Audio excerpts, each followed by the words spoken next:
Bonjour à tous, aujourd'hui on va parler de la gestion et l'utilisation de multiples Entity Managers.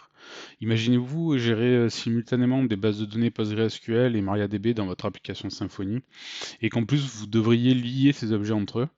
C'est ce qu'on va voir ensemble dans cette vidéo. On va s'imaginer un scénario plutôt simple où l'on aurait un legacy dans lequel on travaillerait avec MariaDB et où l'on gérerait des salles de cinéma. Et dans notre nouvelle application, on serait plutôt avec du PostgreSQL et où on gérerait des films. Et ce que l'on souhaiterait obtenir, c'est savoir dans quelle salle sont projetés nos films. Si vous êtes d'accord, on va directement démarrer notre projet. Alors pour démarrer notre projet, je vais taper la commande de Symfony New avec comme nom de projet démo multi EM pour Entity Manager et on va ajouter le flag web app pour avoir une application complète. Ok, notre projet a fini d'être installé. On va rentrer dans le dossier et je vais le lancer avec PHP Storm. Voilà, notre projet est ouvert dans PHP Storm. On va supprimer la surcharge du Docker Compose. On n'en aura pas besoin ici. Et je vous propose d'éditer tout de suite notre Docker Compose. J'ai préparé de mon côté une configuration que je vais mettre ici, que je vais vous expliquer. Alors on aura tout simplement un container Postgre, similaire à ce que nous proposerait Symfony de base. Je vais uniquement de mon côté changer le port et rediriger vers le port 5435 pour éviter tout conflit. J'expose le volume dans Postgre Data et on aura un deuxième container MariaDB avec comme image la dernière version. On définit uniquement le password pour le root et j'expose mon container sur le port 3311 et je crée également un volume MariaDB Data que j'expose à la fin. Rendons-nous dans le point env pour configurer nos deux connexions. Je vais coller les variables d'environnement que j'ai préparées. La première, elle reste inchangée. Uniquement le nom de la variable, ou juste pour préciser que ce sera database PostgreSQL. J'ai seulement ajouté une deuxième variable pour configurer la connexion à MariaDB. On peut maintenant se rendre sur notre config doctrine. Alors ici, on va avoir plusieurs connexions. On ne pourra plus faire appel à simplement l'URL sous DBAL. Donc je copie la configuration que j'ai préparée et je vous explique cela. Donc on va établir plusieurs connexions, une qu'on appellera default, où on voudra qu'il se connecte à PostgreSQL, et une seconde qu'on nommera legacy, où on utilisera MariaDB. Le profiling et le use save point, il va falloir les déplacer dans chaque configuration. Dans la partie ORM, on va pouvoir supprimer tout de suite le mapping, on n'en aura plus besoin. Et je vais copier-coller la configuration que j'ai préparée d'avance. Je vous l'explique. Donc ici, on va définir un entity manager par défaut, qu'on nommera default. Ensuite, on va définir nos entity managers. Donc le default, on va lui attribuer une connexion qui est en haut, default également. Et on va devoir définir notre mapping. Pour celui-ci, on va l'appeler main. Ce ne sera pas un bundle. On lui indique dans quel dossier on travaillera. Donc ça sera l'entity main. Donc ce sera un sous-dossier.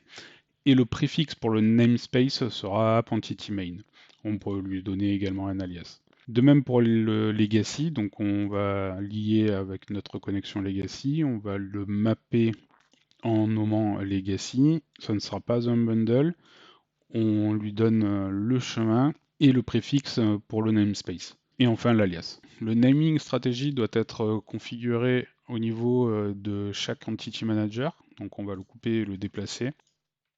C'est valable également pour la configuration du mapping XML et du report field. Enfin, l'automapping ne peut être configuré que sur un seul entity manager. On va le mettre sur notre default, mais on n'en aura pas besoin. Donc la configuration de doctrine est terminée.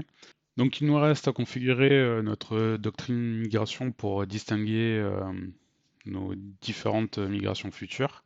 Pour cela, il existe deux solutions.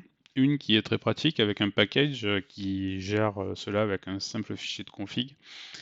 La seconde solution, c'est plutôt une solution de contournement en créant deux fichiers de configuration distincts, où il faudra spécifier quelle configuration nous souhaitons utiliser à chaque fois qu'on utilisera une commande de migration. Évidemment, j'aurais voulu vous montrer la version simplifiée avec le package. Malheureusement, à l'heure actuelle, il ne prend pas encore en charge la version 7 de Symfony. Je vous mettrai quand même le lien du composant dans la description. Ça peut servir si vous travaillez sur un ancien projet ou s'ils mettent à jour leur package. Donc de notre côté, on va devoir utiliser la version de contournement. On n'aura pas besoin de toucher à la configuration de doctrine migration. On aura simplement besoin de créer un nouveau dossier que l'on appellera migration. Dans celui-ci, on va devoir créer autant de fichiers de configuration que l'on a d'Entity Manager. Donc on va commencer par créer le main. Je vais coller la configuration que j'ai préparée en amont. Donc on va redéfinir l'Entity Manager avec son nom, en faisant référence à celui qu'on avait déjà configuré. Le chemin de la migration, en lui donnant le namespace et le chemin réel. Et enfin, on va simplement donner le nom de la table qui servira pour gérer les versions des migrations. On va faire de même pour le legacy.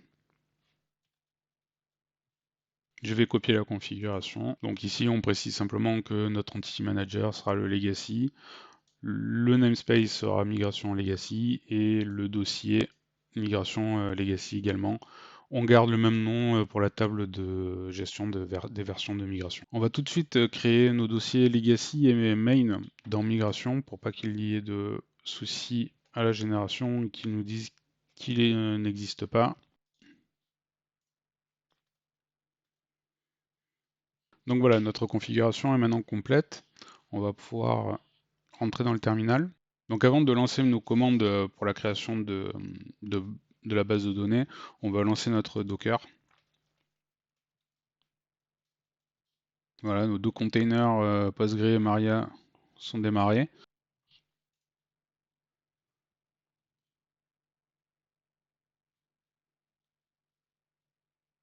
Donc on va pouvoir lancer notre commande Symfony console doctrine database create qui va faire appel à notre entity manager par défaut, donc qui devrait créer celle qui correspond à Postgre.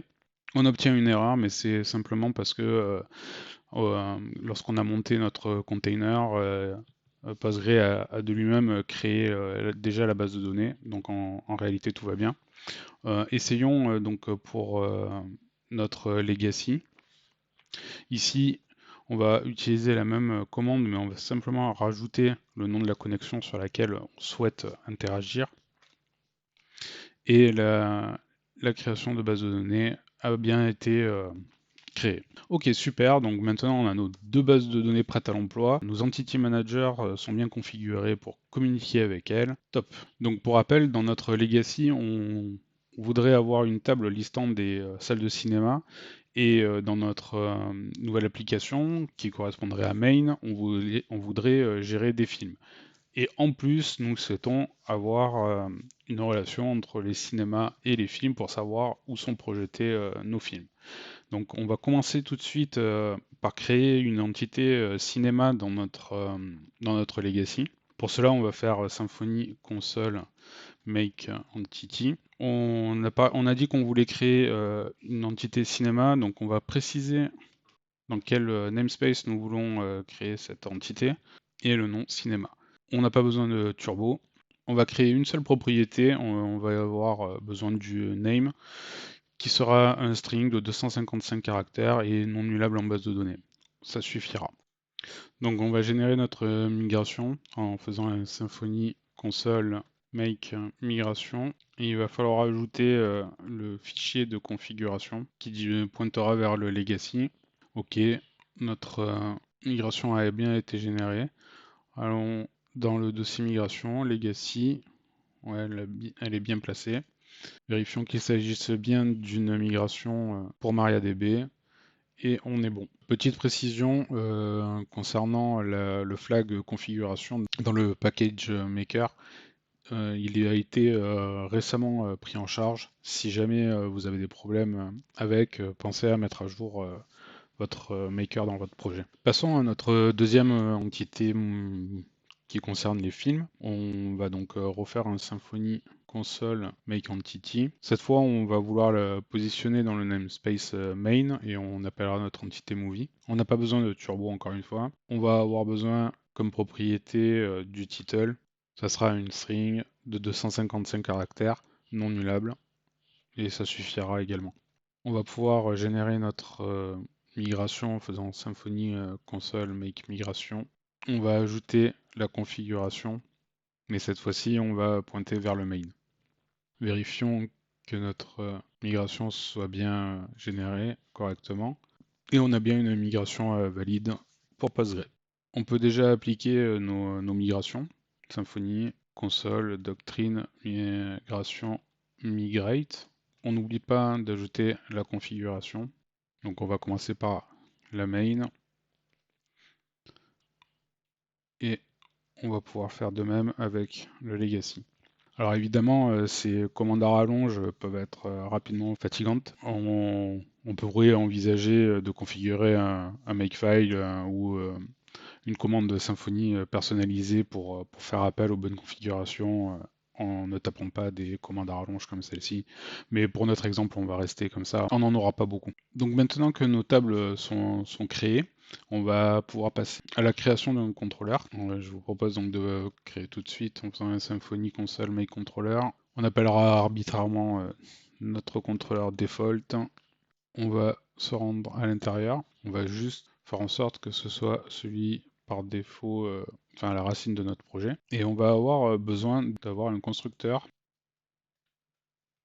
Et dans celui-ci, on aura besoin d'injecter le manager registry de Doctrine Persistent afin de récupérer nos différents entity managers. Comme on va créer plusieurs routes et qu'on va réutiliser nos deux managers dans ces différentes routes, je vous propose de les créer tout de suite au moment de la construction de l'objet. On va importer la classe. On va les définir dans notre constructeur. Donc on va créer un manager qui sera celui par défaut et ensuite on va créer un manager du legacy. Alors je vais tout de suite vous proposer de créer une seconde route. J'ai préparé un petit script que je vous colle ici.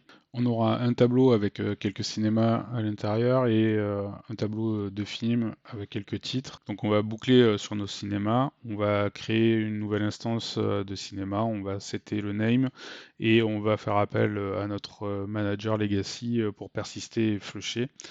Je vais importer cinéma au passage. Je vais également importer movie avant d'oublier.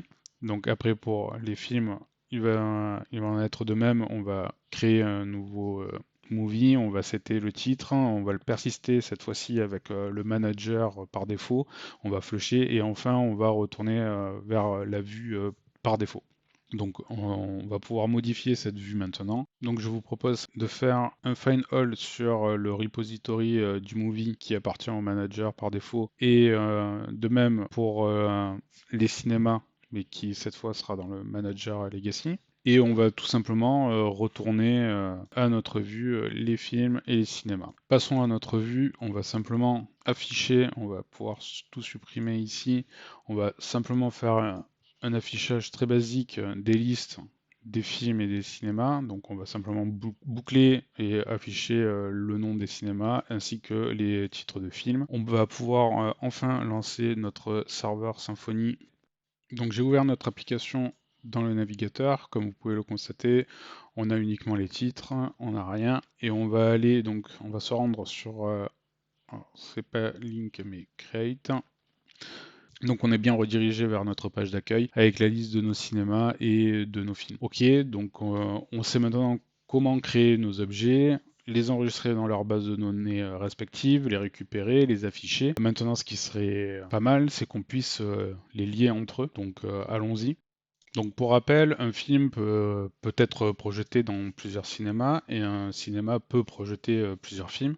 Classiquement, on ferait un mini-to-mini et après avoir configuré la liaison comme on le souhaite, Doctrine s'occuperait de tout en créant une table intermédiaire pour mapper les liaisons. Malheureusement, dans notre cas, les deux managers ne peuvent pas communiquer entre eux. On va devoir ruser un petit peu en créant nous-mêmes la table intermédiaire dans notre main et faire encore quelques petites manipulations. Donc je vous propose tout de suite de créer notre entité qui représentera notre table intermédiaire en faisant un Symfony console make entity.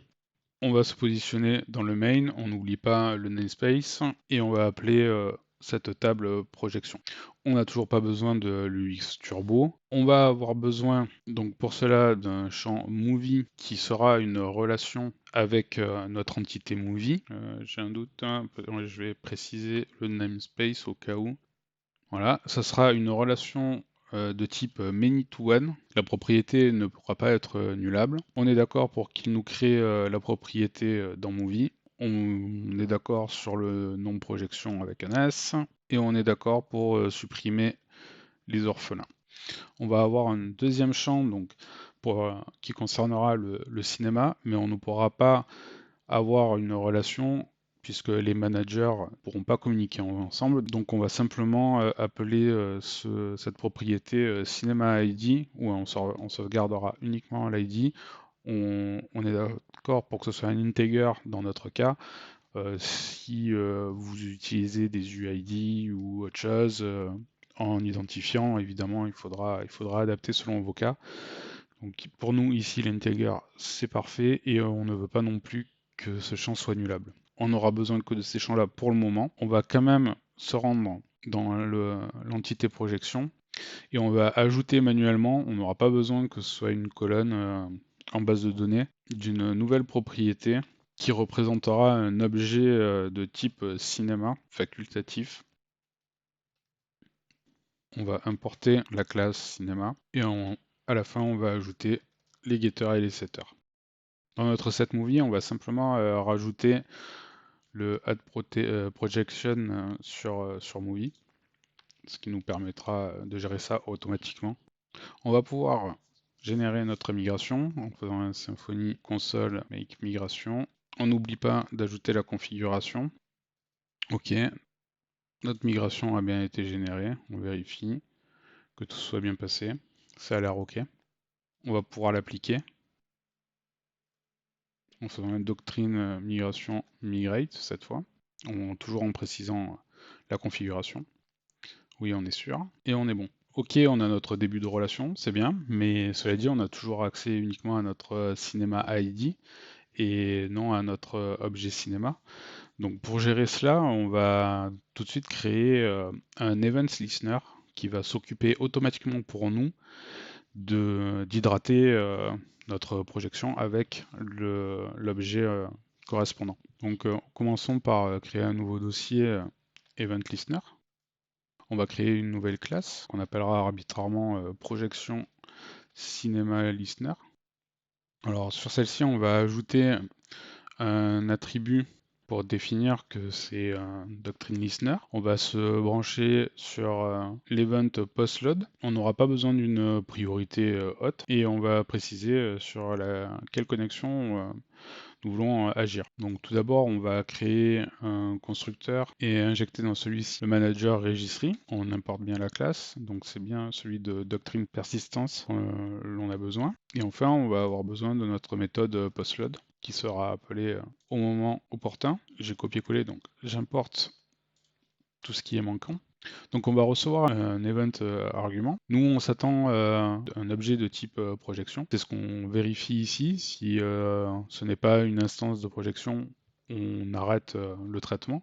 Dans le cas contraire, on va aller récupérer grâce à notre manager legacy le repository du cinéma et on ira chercher l'ID du cinéma que l'on a besoin et on hydratera notre objet projection. Donc nous en avons fini avec notre listener. Il n'y a plus qu'à tester tout ça. On peut retourner dans notre contrôleur. On va aller générer quelques liens entre nos films et nos cinémas en créant aléatoirement des projections. Donc je vais copier-coller la route que j'ai préparée.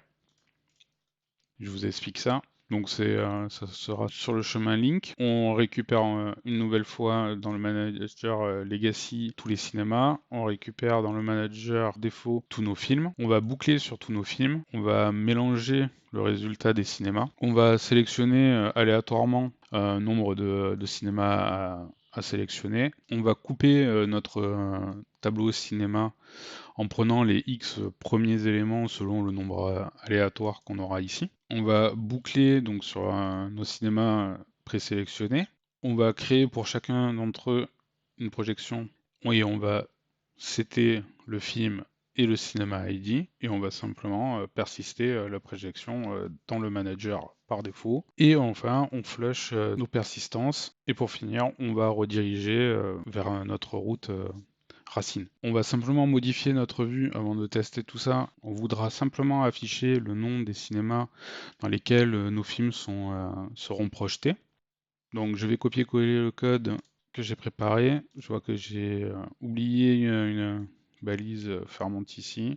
C'est pas bien grave. Donc en fait, on boucle toujours sur nos films. On ouvre une liste pour afficher le titre de nos films. On ouvre une sous-liste où on va boucler sur chaque projection du film et on affichera donc le nom du cinéma. Donc rendons-nous sur notre page link pour voir ce que ça donne. On devrait être redirigé par la suite ici. Donc on peut constater que nous avons réussi enfin à lier nos deux entités qui ne sont pas dans le même manager ni dans la même base de données. Donc voilà, c'est la fin de notre exploration des multi-entities managers dans Symfony.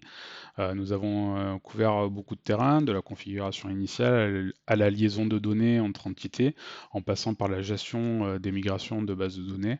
J'espère que cette vidéo vous a donné une meilleure compréhension de cette fonctionnalité. Je vous remercie d'avoir regardé et je vous dis à bientôt.